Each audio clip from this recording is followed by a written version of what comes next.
जहाँ काम नहीं, क्रोध नहीं, लोभ नहीं, कामादिक मद दम्भ न जाके, तात निरंतर बस में ताके। जिसके कोई भी विकार नहीं है, जो सदैव भगवत चिंतन परायण रहता है, जिसकी दृष्टि में भगवान के सिवा अन्य कोई नहीं है, जो महान सहनशील है, जिसके हृदय में करुणा उमड़ती रहती है, जो जिसका चित्त भगवान में आसक्त है, जो भगवान के गुणगान का व्यसन रखता है, जो सदैव भगवान के चिंतन में ही मस्त रहता है, ऐसा भगवत प्रेमी महात्मा मिलना वास्तविक बात है, बड़ा दुर्लभ है। संत वेश में भगवान ही विचरण करते हैं जगत पावन करने के लिए, क्योंकि तस्मिन् तज्जने भेदाभावात्, भगवान और भगवान के जन्म में भेद का अभाव है। ब्रह्मविद ब्रह्मैव भवति, जो ब्रह्म को जान लेता है वो ब्रह्म स्वरूप ही हो जाता है। तो जितने महात्मा हैं ये सब ब्रह्म स्वरूप हैं। अब इनका जो दर्शन का फल है तो सहज फल दर्शन का है कि पाप का नाश होता है केवल दर्शन मात्र से। संत दरस जिम पातक टरई, सहज सहज फल है। अब अगर आपने उनके चरणों में श्रद्धा प्रकट कर ली और साष्टांग प्रणाम करके, अभिमान छोड़ करके, तर्क वितर्क छोड़ करके, विनयावनत हो करके उनके चरणों में बैठ गए और उनके मुख की ओर ताकने लगे, जैसे पपीहा आकाश की तरफ देखता है कब स्वाति बूंद टपके और मैं पीऊं, ऐसे कब ये महापुरुष बोले और मेरी श्रवणेन्द्री इनके वचनामृत का पान करे। अब उसका फल अलग है। दर्शन के फल मात्र का वर्णन पाप नष्ट हो जाना। संत का जब आदेश और उपदेश प्रारंभ होता है तब चाहे जितना कोई नीच प्रवृत्ति का जीव हो, उसका परिवर्तन पक्का होगा, पक्का होगा, पक्का होगा। ये संत की पहचान है। उनका उपदेश व्यर्थ नहीं जाएगा और उसका परिवर्तन होकर के, उसके दोषों का नाश होकर के उसमें साधुता आ जाएगी, उसमें भगवत प्रियता आ जाएगी। संत दर्शन का फल है जिसने संत दर्शन किया, संत संभाषण किया, संतों के पास बैठ करके उनके वचन उपदेश, आज्ञा उपदेश सुने, वो उसमें स्वयं में साधुता आ गई। अब इसी में आपके दो प्रश्न थे। क्या संत दर्शन से प्रारब्ध बदल सकता है? तो नहीं। अवश्य में भोक्तव्यम कृतम कर्म शुभाशुभम, शुभ और अशुभ कर्म का जो फल प्रारब्ध है वो बदल नहीं सकता। हां, संत यदि चाहे तो वो बदल सकते हैं, पर वो चाह ही क्यों करेंगे भगवान के विधान के विरुद्ध? भगवान के विधान के विरुद्ध क्यों चाह करेंगे? पर अगर आप अधिक विनय कर दिए और वो द्रवित हो गए और वो चाह कर ले तो बदल सकते हैं। फिर आपके प्रारब्ध को वो बदलने की पूरी चेष्टा कर सकते हो। प्रारब्ध बदल भी सकता है, क्योंकि प्रारब्ध कोई बहुत बड़ा देवता नहीं है, पूर्व के किए हुए कर्मों का फल है। और संत वर्तमान में की हुई तपस्या के द्वारा उसको नष्ट कर सकता है। पर इसमें दो बातें, बहुत समर्पित चित्त और द्रवित कर दो उन संत को, और वो द्रवित होकर के संकल्प कर ले तो प्रारब्ध बदल सकता है, या वो द्रवित होकर आपके प्रारब्ध को अपने ऊपर ले लें तो प्रारब्ध कट सकता है आपका। अन्यथा शास्त्रों में अवश्य में भोक्तव्यम, वो प्रारब्ध को भोगना पड़ता है। तो हमें लगता है संतों से प्रार्थना करनी चाहिए कि हमारा चित्त परिवर्तन हो जाए, हमारी दुर्गुण दुर्वासना का नाश हो करके भगवत चरणारविंद में प्रीति हो, ऐसी कृपा कीजिए। ऐसा संतों के संग का लाभ लेना चाहिए। संतों से लौकिक वस्तु या बुरे प्रारब्ध को मिटवा देना ये कोई लाभ की बात नहीं हुई। अगर प्रारब्ध दृढ़ है और संत बदलना चाहे तो प्रारब्ध कमाल दिखा देता है। श्रीमद् भागवत के महात्म्य में जो आत्मदेव ब्राह्मण का प्रसंग वर्णन किया जाता है तो वो पुत्र की प्राप्ति के लिए बहुत से पवित्र साधन भी किए, लेकिन उनको पुत्र प्राप्त नहीं हुआ। अंततोगत्वा वो निराश होकर के करने के लिए जंगल में गए थे। उन्होंने संत से कहा भी कि अगर आप अभी नहीं तो मैं भी आपके सामने प्राण त्याग देंगे, मैं आया ही हूं प्राण त्यागने। वहां दैवी योग से भगवान की कृपा से उन्हें संत मिल गए, प्रणाम किया। संत ने कहा आप उदास क्यों दिखाई दे रहे? बोले हमारे संतान नहीं है, सब कुछ है, सुंदर पत्नी है, वैभव है, सब है, संतान नहीं है। संतान ना होने के कारण मैंने बहुत से उपाय किए संतान प्राप्ति के, अब मैं निराश होकर के यहाँ क्या करने आया हूं। ऐसा जीवन किस काम का? घर में जाता हूं सब सुना सुना नजर आता है। संत ने उनके भाग्य की रेखा को पढ़ा और कहा 7 जन्म तक तुम्हारे प्रारब्ध में संतान नहीं है। तो उन्होंने कहा हमें प्रारब्ध से मतलब नहीं, यदि आप संतान दे सको तो मैं जीवित रहूं, आप संतान न दे सको तो मैं शरीर पूरा करने ही आया हूं, अभी आपके सामने ही कर लूंगा।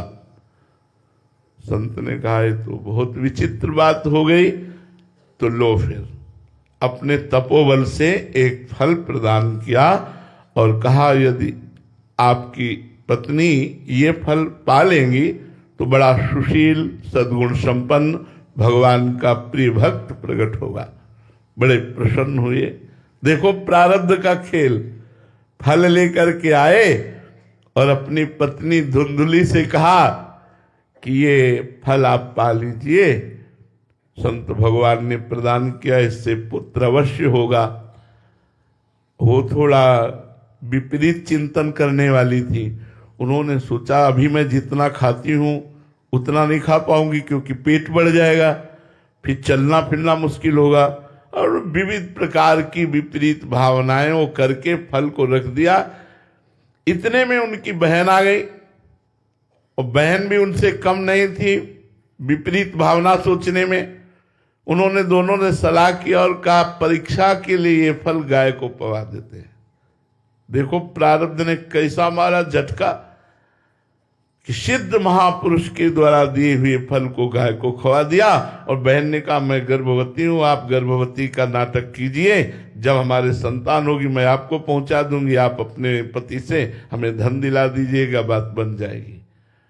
तो गाय से गोकर्ण जी प्रकट हुए और उनकी बहन से जो पुत्र लिया धुंधुली ने तो अपने नाम के अनुसार धंधकारी रखा, जो महान पातकी और दुष्ट आचरण वाला, जिसके लिए श्रीमद् भागवत का श्रवण गोकर्ण जी ने कराकर और उसे मुक्त किया।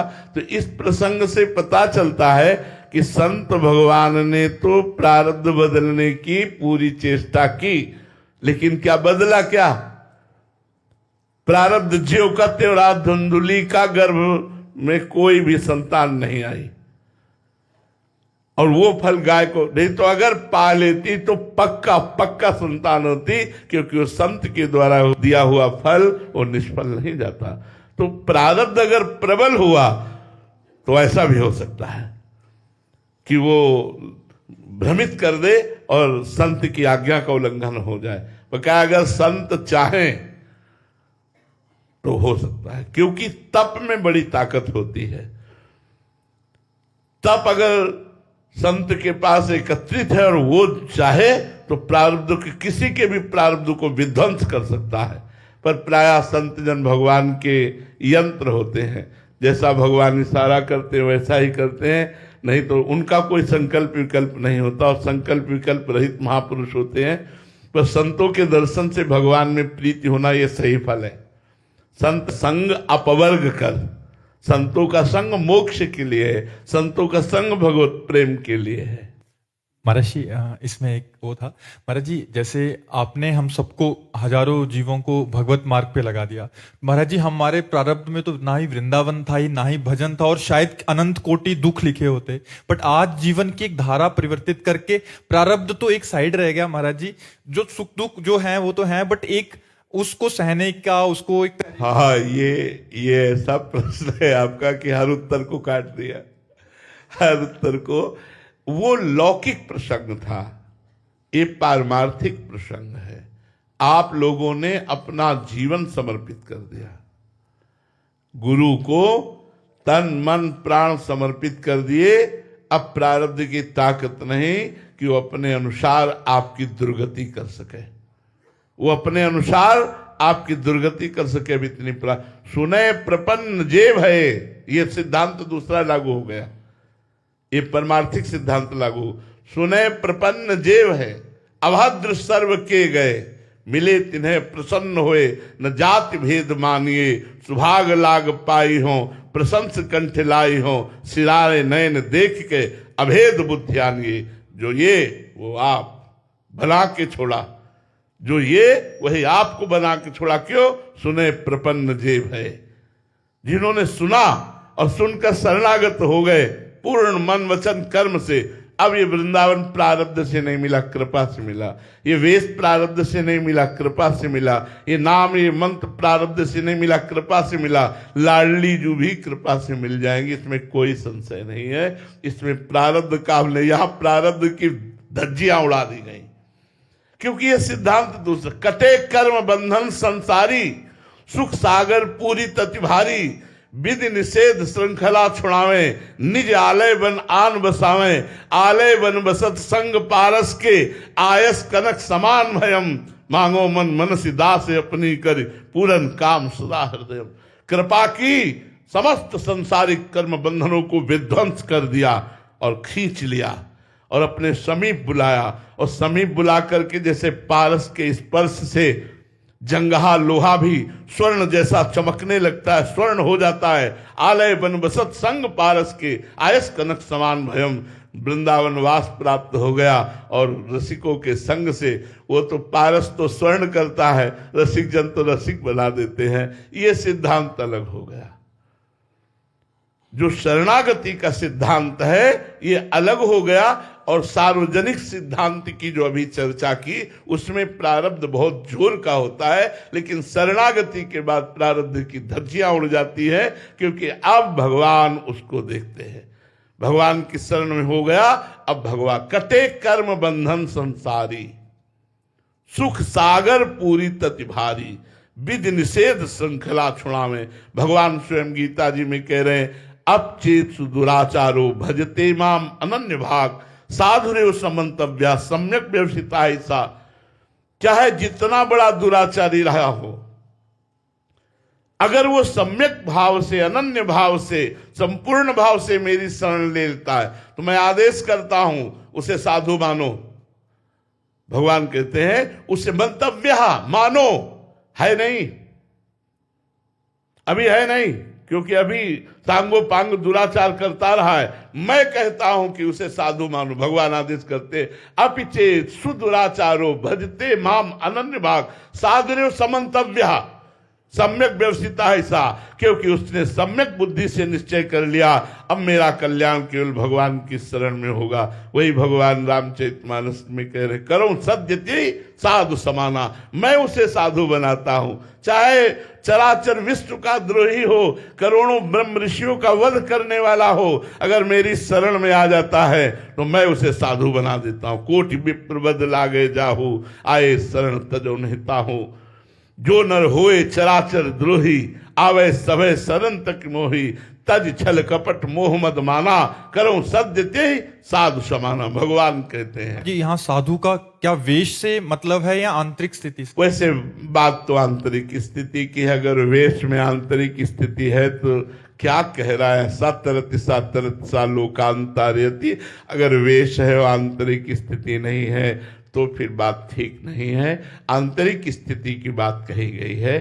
साधुता जैसे श्री विभीषण जी को देखकर श्री भगवान कह रहे हैं, तुम सारी के संत प्रिय मोरे, धरऊं देह नहीं आन निहोरे। तुम्हारे जैसे संतों के लिए मैं अवतार धारण करता हूं। तो विभीषण जी राजमंत्री की पोशाक में है, न सन्यासी है न वैरागी वेश में। राजमंत्री रावण के भाई भी हैं और राजमंत्री भी हैं। तो उस पोशाक में भगवान कह रहे तुम सरीखे संत प्रिय मोरे। लक्षणों को जब रावण ने लात मारी और विभीषण जी ने कहा तुम पितु सरिस भले ही मोहि मारा, राम भजे हित नाथ तुम्हारा। तो कैलाशपति बोल उठे, उमा संत कई है बड़ाई, ये संत है विभीषण। तो विशेषता आंतरिक साधुता के लक्षणों की है। वेश तो आचार्यों के द्वारा हम लोगों को प्राप्त होता है। अगर आचार्यों के द्वारा वेश प्राप्त है तो उद्देश्य भी प्राप्त है। वेश और उद्देश्य दोनों मिल जाए तो फिर क्या कहना है। अगर केवल वेश है और उद्देश्य संसार है तो इसी को पाखंड कहते हैं, इसी को दंभ कहते हैं, इसी को पाखंडी कहते हैं। बिन विवेक वैराग्य भक्ति बिनु सत्य न एको मानो, भगवद विमुख कपट चतुराई सो पाखंडई जानो। पाखंड की परिभाषा बताई, यदि विवेक नहीं, वैराग्य नहीं, भगवत प्रेम नहीं, अंदर भागवतिक लक्षण नहीं, और आप तो फिर उसमें पाखंड रोग आ जाएगा, उसमें दंभ रोग आ जाएगा। तो उद्देश्य जिसका भगवत प्राप्ति है और जिसमें भागवतिक लक्षण विराजमान है, उस वेशधारी महात्मा के द्वारा पूरे मम भक्ति युक्तो भुवनम पुनात, भुवन के भुवन पावन करने की सामर्थ्य रहती है। तो संत दर्शन बड़े भाग्य से मिलते हैं, संत संभाषण उससे भी ज्यादा कृपा होती है, और संत आज्ञा उपदेश अगर हम पालन करने लगे तो हम स्वयं संत बन जाएंगे, हम स्वयं भगवान के प्रेमी बन जाएंगे। धर्म मानस दास जी, राधे राधे महाराज जी। महाराज जी, जीवन में कोई ऐसा अपराध हो जाए जो खुद की नजर में भी अपराध हो और फिर बाद में उसका एहसास होने के बाद पश्चाताप होने लगे और अंदर से संकल्प हो कि ये ऐसा दोबारा अपराध नहीं होगा, तो महाराज जी क्या प्रभु क्षमा करके पुनः कृपा? बिल्कुल क्षमा कर देंगे, बिल्कुल क्षमा कर देंगे आपको। अब पश्चाताप करने की जरूरत नहीं है, अब नाम जप करने की जरूरत है। नाम संकीर्तनम यस्य सर्व पाप प्रणाशनम। भगवान के नाम में बड़ी सामर्थ्य है। आपसे ही नहीं, कोई यहां ऐसा नहीं बैठा जिससे गलती ना हुई हो, कोई ऐसा नहीं बैठा, क्योंकि भूमि परत भा ढाबर पानी, तिम जीवई माया लपटानी। हम सब माया ग्रसित जीव भगवान की करुणा, गुरु की करुणा से कुछ लड़खड़ाते हुए परमार्थ पथ पर चल पाते हैं। लेकिन अगर कहा जाए गलती सबसे होती है, सबसे गलती होती है। भगवान क्षमा करते हैं। भगवान कहते हैं सर्वधर्मान परित्यज्य मामेकम शरणम ब्रज, अहम त्वाम सर्व पापेभ्यो मोक्षयिष्यामि मा शुचा। मैं तुम्हें समस्त पापों से मुक्त करके पवित्र कर दूंगा, तुम मेरी शरण में आ जाओ, मेरी शरण में आ जाओ। तो भगवान की शरण में होकर भगवान का नाम जप करो। अब बहुत कठिन विषय एक है, पूरे जगत के लिए है, क्योंकि हम लोग उसी विषय पे चल रहे हैं। मन से लड़ पाना बहुत कठिन होता है। बाहर बड़े बड़े युद्ध हुए जिनकी महिमा का वर्णन हुआ है, बड़े बड़े इतिहास में युद्ध हुए, लेकिन जो युद्ध मन से होता है वो सबसे बड़ा युद्ध है। और मन में दुर्वासनाएं बसी हुई हैं बहुत जन्मों की। खुली बात समझना, हम एकदम बिल्कुल मन की पन्ने खोल के कह रहा हूं, क्योंकि उसी को पढ़ता रहता हूं। मन में दुर्वासना मम सदा परिकर्षयन्ति, दुर्वासनाएं हमको खींचती रहती भोगों की तरफ, और मन में इतनी प्रियता है कि इसकी बात को हम काट नहीं सकते। एक बार काटते हैं, दोबारा फिर रख देता है, तिबारा फिर रख देता है। आखिरकार हमको अपने मन की बात माननी पड़ती। सब कुछ करने के लिए तैयार है, लेकिन मन का विरोध सहन करने के लिए तैयार नहीं। यही साधक परास्त हो जाता है। और जिसने मन से ममता हटा ली और मन का विरोध करना सीख गया और मन को अपने अधीन कर लिया, वही परमात्मा को प्राप्त कर लिया। इतनी प्यार भरी बात मन से हमारी है कि कसम खवा लो, मन ने गलत क्रिया कराई, हम बिल्कुल छुपा जाएंगे, और जबकि इसकी पोल खोल देनी चाहिए, तभी ये ठीक होगा। पर हम इतना प्यार करते हैं मन को कि मन की बात को नहीं काट सकते और मन की बात को हम बोल नहीं सकते, मन को दुलार करते हैं और वो हमें अंदर खोखला बनाए दे रहा है। हमारे अंदर से सारे सद्गुण, सारे धर्म विचार नष्ट करते हुए हमको बेविचार में, व्यसन में, गंदी आदतों में ऐसे फंसाता चला जाता है। क्यों? क्योंकि हम उसका विरोध नहीं कर पा रहे हैं।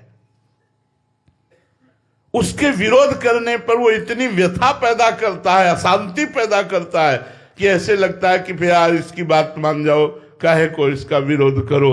तो साधक फिसल करके भोगों में चला जाता है। इसीलिए भगवान ने गीता जी में कहा है, यम ही न व्यथ्यन्ते ते पुरुषम पुरुषर्षभ सम दुख सुख धीरम स्वमृतत्वाय कल्पते। इस व्यथा को सह जाना बड़ा कठिन है। मन ने ठान लिया ये चीज खानी है, ये व्यक्ति मिलना है, ये वस्तु प्राप्त करना है, ये भोग भोगना है। अब वो एक बार नहीं, जब तक आपको परास्त नहीं कर देगा तब तक लाखों बार वो आपके सामने पेश करेगा, घुमा घुमा के वही भोगा हुआ सुख, वही नवीन बातें, वही नवीन कल्पना, वो बार बार आपको इतना, अगर एकांत हुए तब तो और चढ़ बैठेगा और आपको व्यथित करके अपने अनुसार चला देगा। बस मन के अनुसार चलने के कारण ही संसार बंधन प्राप्त हुआ है। यदि धर्म के अनुसार मन को चला दिया जाए तो मोक्ष की प्राप्ति हो जाए, गुरु के अनुसार मन को चला दिया जाए तो मोक्ष की प्राप्ति हो जाए। तो हे महात्मा जी, ये केवल आपकी ही बात नहीं है, ये हम सबकी बात है कि हम सबसे गलती होती है। पर भगवान से प्रार्थना करें कि इन गलतियों का हमारे अंदर जो वास हो चुका है ये नष्ट हो जाए। रघुनाथ जी, श्याम सुंदर जी, प्रियाजू, सियाजू, जो जिसके आराध्य देव हों, उनके चरणों में प्रार्थना करो कि मेरी सामर्थ्य तो नहीं है कि मैं इन दोषों पर विजय प्राप्त कर सकूं, पर प्रभु आप कृपा करके इन दोषों पर विजय प्राप्त करा दीजिए, नहीं तो बहुत बहुत बहुत मुश्किल है। हम लोग चल के देख रहे हैं, बहुत ही हठीला है मन। अगर इसने चाह लिया तो न भजन होने देगा, न शांति से बैठने देगा, खोपड़ी खा लेगा, बस वही चाहिए जो इसने चाह लिया है। अब उस समय भगवान नाम जप कर पावे तो निकल जाए, निकलने का रास्ता है। जिस समय अपना तांडव मचा रहा हो मन किसी भोग को लेकर, उस समय आपका कीर्तन शुरू हो जाए, राधा राधा राधा, ये शांत हो जाएगा। लेकिन उस समय कीर्तन की याद ही नहीं रहती, उस समय केवल वही भोगासक्ति छाई रहती है। स्मृति भ्रम में हो जाती है कि सुख संसार में है, ऐसी बुद्धि में बैठकर बस फिर नाश ही नाश कामा संजायते क्रोधा क्रोधा स्मृति विभ्रमा स्मृति भ्रंशात बुद्धिनाशो बुद्धिनाशात प्रणश्यति। इसलिए आप ज्यादा पश्चाताप मत कीजिए, सबसे गलतियां होती हैं। भगवान बड़े कृपा सिंधु हैं। हाँ, कोशिश करें। हम ये नहीं कहते कि कसम खाओ आज से बिल्कुल नहीं होगा। तुम्हारी सामर्थ्य क्या है? बहुत त्रिगुण माया में बड़ी सामर्थ्य है, वो बहुत बहुत बड़े बड़े ज्ञानियों के चित्त का अपहरण कर लेती है। ज्ञानी नाम चेतांसी देवी भगवती सा बलादा कृष्ण मोहाय महामाया प्रेक्षति। इसलिए भगवान की शरण में हो। मामे वे प्रपद्यन्ते माया में ताप तरंदिते। भगवान की शरण में होकर नाम जप करो और रो रो के पुकारो तो पार हो जाओगे। सीम की चाप सके को तासु बड़ रखवार रमापति जासु। भगवान जिसकी रक्षा करने लगते हैं वही इन दोषों से निपट पाता है। नहीं तो भैया चाहे जो वेश रख लो और चाहे जिस देश में चले जाओ, ये पिंड नहीं छूटता। परम पावन वृंदावन धाम है, यहाँ प्रिया प्रीतम नित्य रास विलास कर रहे हैं, लेकिन चित्त वृत्ति अपने ही भोगों की तरफ जाती, प्रिया प्रीतम की तरफ नहीं जाती। गुरु कृपा से लाख प्रयास करो, ये भोगासक्ति की तरफ ही बढ़ती है। रुपया, पैसा, संसार, चमक धमक, मान, प्रतिष्ठा, शरीर भोग, यही इसके लक्ष्य रहते हैं। प्रिया प्रीतम की रूप माधुरी, उनकी कथा में, उनकी लीला में, उनकी रूप माधुरी में डूबकर रोना, इसके लिए राजी नहीं। बातें भले कह दे लेकिन राजी है भोगों की तरफ। इसलिए खूब नाम जप करो। नाम जप से बुद्धि का परिवर्तन हो जाएगा। जितना नाम जप करोगे उतनी सुबुद्धि जागृत होगी, और सुबुद्धि भगवान में लगती है और दुर्बुद्धि भोगों में लगती है। विजया जी, महाराज जी, सब तज हरि भज, ये स्थिति जीवन में स्वतः आती है या साधक को भजन भजन भजन नाम जप से आती है, ये बातों से नहीं आती। सब तज हरि भज बहुत बड़ी स्थिति है, छोटी मोटी स्थिति नहीं है। जब हृदय में केवल भजन की लालसा लग जाए तो जीवन कृत्य कृत्य हो जाए। खूब भजन करो, साधु संग करो, शास्त्रों का स्वाध्याय करो, पवित्र भोजन करो, किसी की निंदा मत करो, कोई गलत दृश्य मत देखो, कोई गलत बात मत सुनो, बहुत सावधानी से चलो, तब जाकर के मन धीरे धीरे नाम में लगता है। जब पाप का नाश होता है और नाम में रुचि पैदा हो जाती है, तब सब तज हरिभज स्थिति आती है। सब तज में अभी छोटी मोटी बात नहीं है, अभी तो मर्त लोग के भोग ही गिरा देंगे।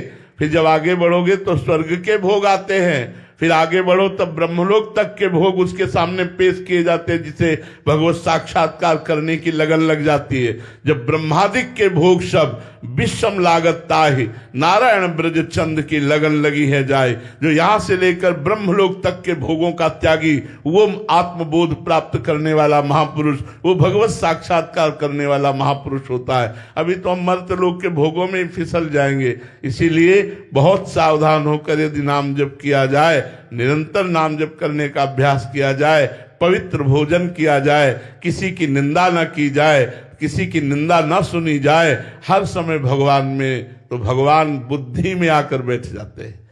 तेसाम सतत युक्ता नाम भजताम प्रीति पूर्वकम ददामि बुद्धि योगम तम।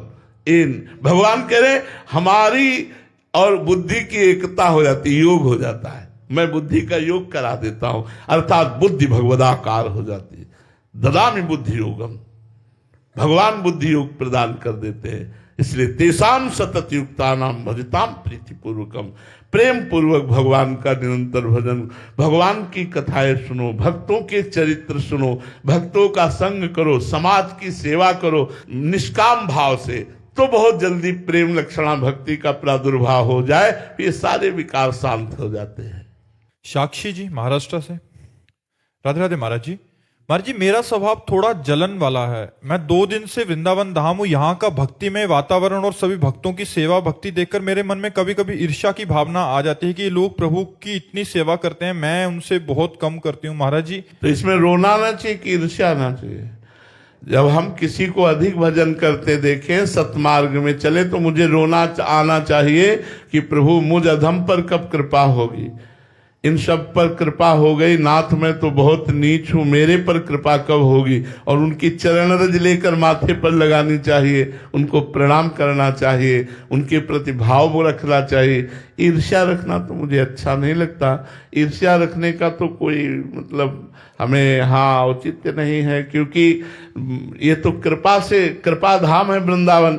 यहाँ एक से एक सुभट भजनानंदी, एक से एक महान विद्वान, एक से एक भगवत प्रेमी महात्मा है। तो जैसे गन्ने के खेत में एक से एक गन्ना, ऐसे ये भगवत प्रेमियों का खेत है वृंदावन। या तो एक तो ईर्ष्या थोड़ी करनी है, यहाँ आकर नमन भक्ति के द्वारा हमको प्रणाम करके रज में लौट करके वृंदावन धाम से, वृंदावन के रसिकों से प्रार्थना करने की यत् किंचित हम में भक्ति आ जाए।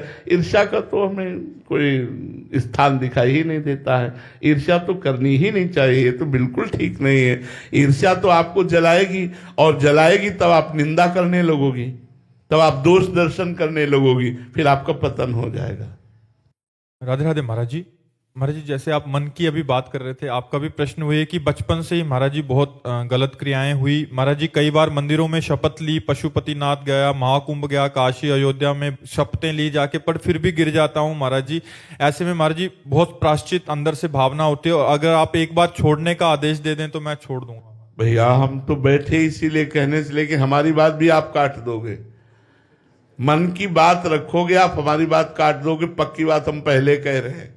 मन की बात रखोगे, आप हमारी बात काट दोगे, आप महीना 2 महीना हमारी बात याद रखोगे, फिर वो मन चढ़ बैठेगा। अगर हमारी बात को आपको पूर्ण करना है तो नाम जप करना होगा। अध्यात्म बल जब तक आपके अंदर जागृत नहीं होगा तब तक इस माया के बलवान शत्रुओं पर विजय प्राप्त नहीं की जा सकती। अध्यात्म बल नाम जप से बहुत जल्दी जागृत होता है। कलयुग में प्रधान साधन नाम ही है और सहायक साधन है। प्रधान साधन नाम है। कृतयुगे ध्यायते विष्णु त्रेतायाम निर्जितई मखई द्वापरे परिचर्यायाम कलौ तद्धरि कीर्तनात्। इसलिए खूब नाम जप करो, नाम कीर्तन करो, इससे अध्यात्म बल बढ़ाओ और इन विकारों पर विजय प्राप्त करने की चेष्टा करो। बिना भजन के कुछ नहीं हो सकता। ये बातों से काम क्रोध पर विजय प्राप्त नहीं की जा सकती।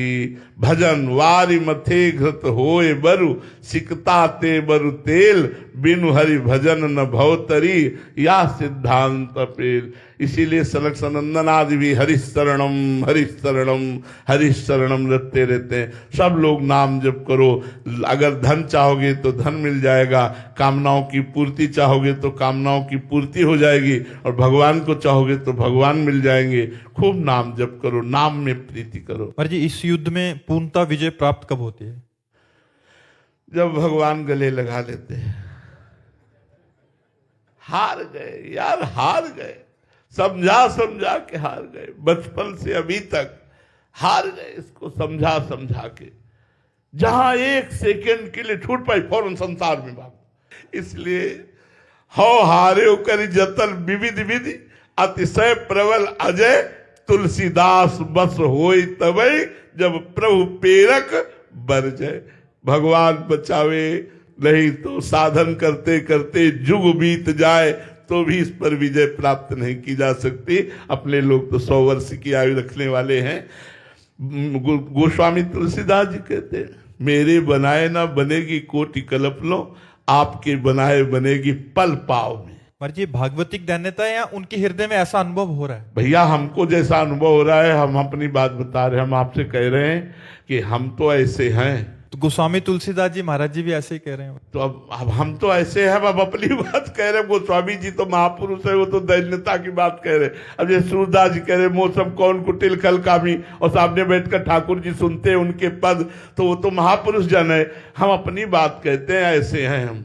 तो काफी सारे प्रश्न तो ऐसे आते हैं, संसार में है, सब कुछ हो रहा है, कह रहे हैं हमारा सब कुछ ठीक हो गया। और कई लोग से जैसे पूछो कि आपका भजन चल रहा है, वो कहते 24 घंटे चल रहा है। तो हमें बड़ा कि हम बाबा जी होकर के बचपन से प्रयास कर रहे हो, अभी तक हम एक स्वर में नहीं बोल सकते कि हम 24 घंटे भजन करते। प्रयास कर रहे हैं, प्रयास जारी है, लेकिन हम पक्का फाइनल नहीं बोल सकते कि 24 घंटे भजन में हो जाते हैं। कहीं न कहीं ये मन भाग जाता है, फिर उसे पकड़ के लाते हैं। लेकिन जो संसार में लगे हो कहते हैं हम 24 घंटे भजन करते हैं, वो झूठे हैं। सच्चाई से पूछो तो आपको हृदय की बात बतावें, जितना अधिक भजन होता है उतने हृदय में भजन की भूख बढ़ती है और लगता है अभी वो भजन हो ही नहीं पा रहा जो होना चाहिए। भजनानंदी से पूछो तो वो कह ही नहीं पाएगा कि हमसे भजन होता है, वो यही कहेगा कृपा करो भजन बन जाए। क्योंकि भजन की इतनी भूख बढ़ जाती है कि भजन से तृप्ति ही नहीं होती है। और जिनको भोगों में मन राजी है, माला 2-4 माला ऐसे घुमा, उनको राजी पना रहता, उनको लगता है हो तो रहा है भजन, 24 घंटे हो रहा है। सच्चाई से भजन करने पर आप देखो कि आप 24 घंटे क्या भजन कर पा रहे हैं। आप देखो ना, पहले 24 घंटे भजन। सोवत हूँ रसना रटे राधा कृष्ण सुनाम, ये तो सिद्ध महापुरुष